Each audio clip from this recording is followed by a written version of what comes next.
First this, God created the heavens and earth, all you see, all you don't see.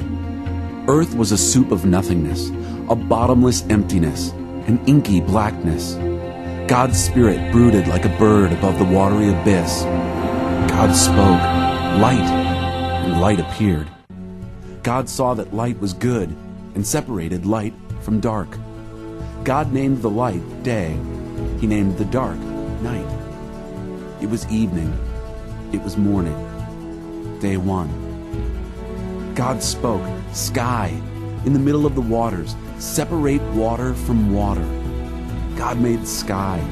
He separated the water under sky from the water above sky. And there it was. He named sky the heavens. It was evening. It was morning. Day two. God spoke, separate water beneath heaven, gather into one place, land, appear. And there it was. God named the land earth. He named the pooled water ocean. God saw that it was good. God spoke, earth, green up, grow all varieties of seed-bearing plants, every sort of fruit-bearing tree. And there it was. Earth produced green, seed-bearing plants, all varieties, and fruit-bearing trees of all sorts. God saw that it was good. It was evening, it was morning. Day three. God spoke, lights, come out, shine in heaven's sky, separate day from night, mark seasons and days and years, lights in heaven's sky to give light to earth. And there it was. God made two big lights, the larger to take charge of day, the smaller to be in charge of night. And he made the stars. God placed them in the heavenly sky to light up earth and oversee day and night, to separate light and dark. God saw that it was good. It was evening. It was morning. Day four.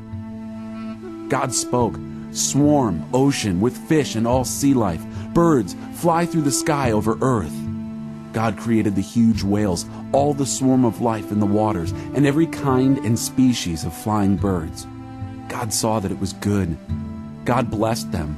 Prosper, reproduce, fill ocean. Birds, reproduce on earth.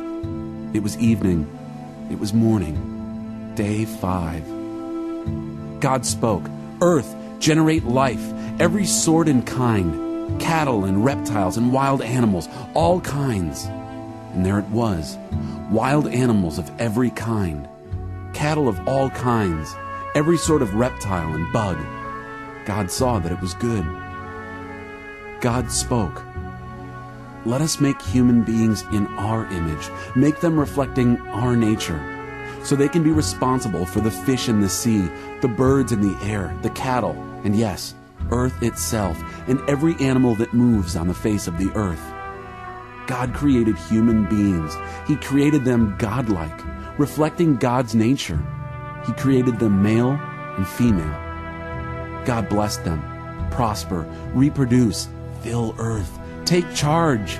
Be responsible for fish in the sea and birds in the air, for every living thing that moves on the face of earth.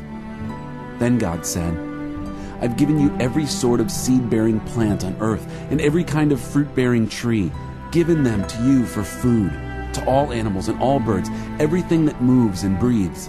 I give whatever grows out of the ground for food. And there it was. God looked over everything he had made. It was so good, so very good. It was evening. It was morning. Day 6. Heaven and earth were finished, down to the last detail. By the 7th day, God had finished his work. On the 7th day, he rested from all his work. God blessed the 7th day. He made it a holy day, because on that day, he rested from his work, all the creating God had done.